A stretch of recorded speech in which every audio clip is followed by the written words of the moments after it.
So, my name is Martin Medrish. Welcome back to my YouTube channel. Today I want to start a learning web development from scratch series, and first video in this series is going to be my web development setup. Before I show you my setup, I just want to say a few things about why I'm calling this series Learning Web Development from Scratch, and if you don't want to listen to that, you can go to this timestamp.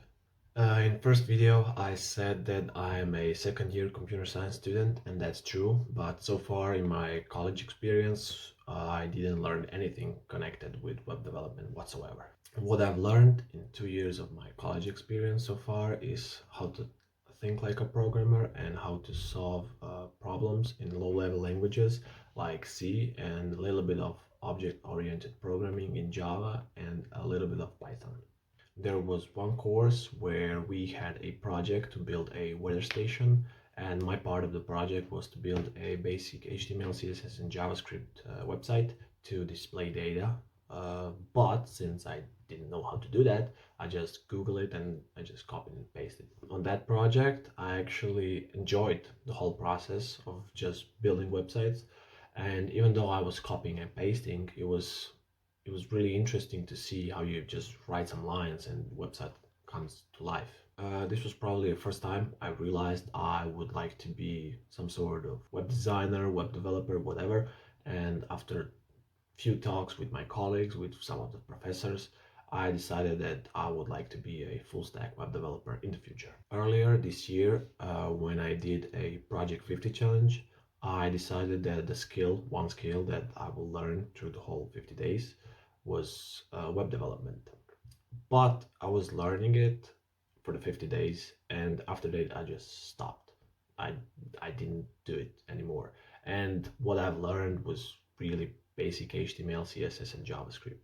So nothing too fancy. I'm saying all this because I just want you to know that I have some experience in programming and I did some web development before, but I'm calling this series Learning Web Development from Scratch because this is the first time that I'll actually pick a resource and go through it from the beginning to end, and I'll actually document my journey. I'll put my projects on GitHub.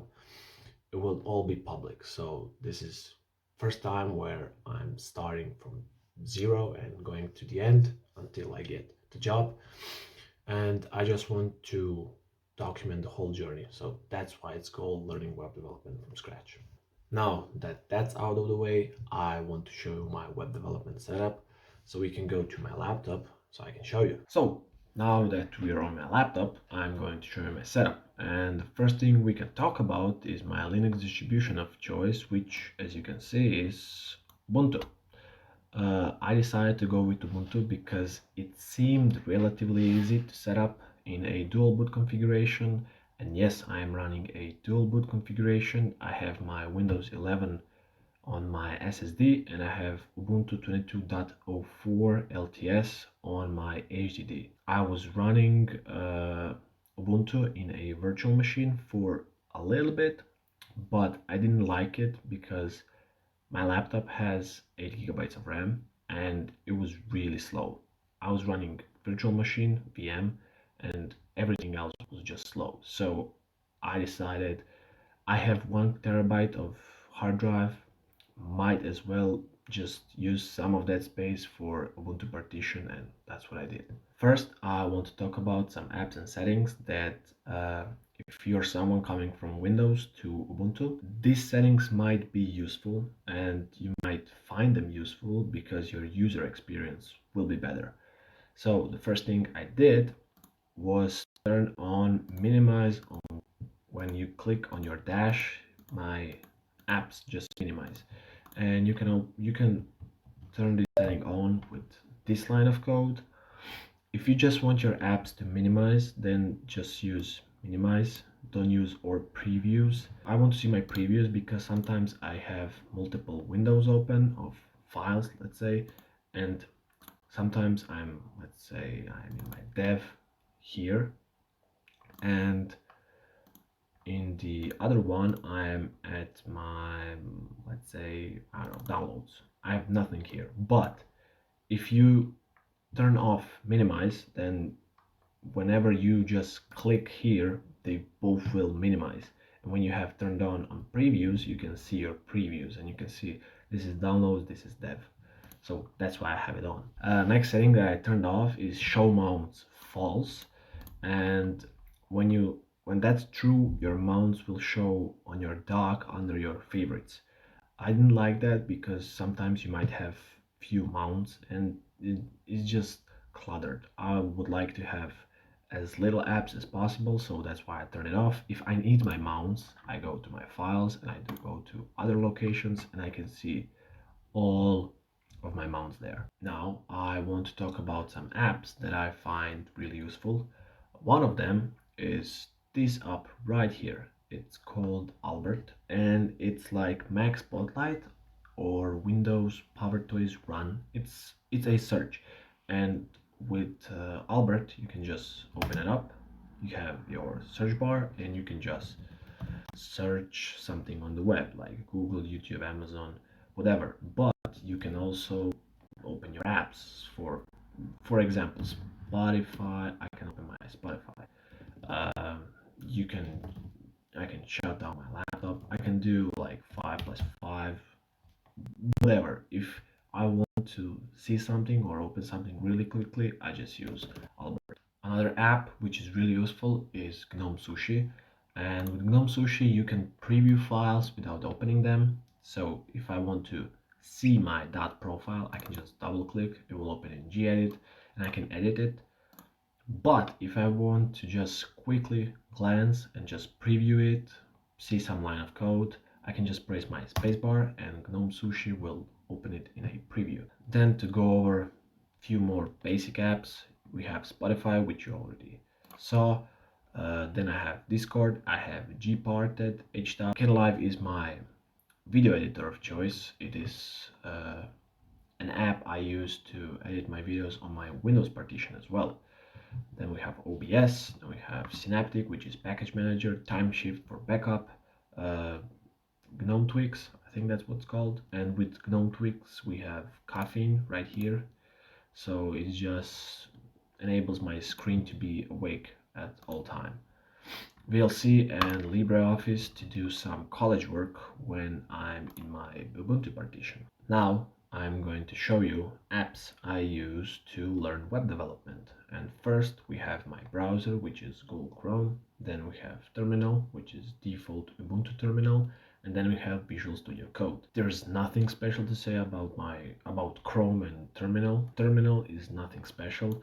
I don't have any OMI ZSH or anything like that for now. It's just plain Ubuntu terminal, just default. But I'm going to show you my Visual Studio Code setup. So this is my VS Code setup. It's nothing special and I'm sure it will evolve over time, but this is what I'm working with right now. Some extensions that I have auto rename tag and live server. These are useful extensions for any web developer. And I also have VS Code icons. I love the look of them, a little bit better than the default ones. You can see here, when you turn them on, everything just looks better in my opinion. Another thing, as you can see, is I have my sidebar on the right, and I'm going to show you my settings.json file. Yeah, so workbench sidebar location is on the right. That is because of the few reasons which I'll say in a bit, but just to show you my whole settings file, which is like 12 lines of code. I have Fira codes enabled and breadcrumbs are false. Breadcrumbs are not are, is this line right here. Yeah, I don't like that. I don't like see that line below my or at the top of my file, so that's why it's false. Now I'm going to explain to you why I have workbench side location on the right. So let's say it's on the left and you want to edit some code and you want to close this sidebar. When you close it, your whole code moves, and I don't really like that. That's first reason, and second reason is when you turn on your live server, for example, let me turn on. When you turn on live server and you want to have your VS Code open side by side with your browser, and you want to edit some code, when you close, like, your code moves, and when this is actually on the right and you want to open it and close it, there is no interference. Another thing you can see in my customization settings is that I don't have any theme, and when we go here and search for themes, there is a lot of them, but I didn't find any that I like that much. So if you have any suggestions, leave them down in the comments. Last thing that I mentioned in this video are my resources where I'm learning web development from, and they are Free Code or the Onin Project, Free Code Camp, and these two books from John Duckett, which are HTML, CSS, and JavaScript and jQuery. I have those books physical, and they are on my desk at all the time. But the main source of information is going to be the Onin project. This is my first video in learning web development from scratch series. Future videos in this series are going to be about things that I'm learning and about projects that I'm building. If you have any suggestion for my setup, leave them down in the comments, and see you in the next one.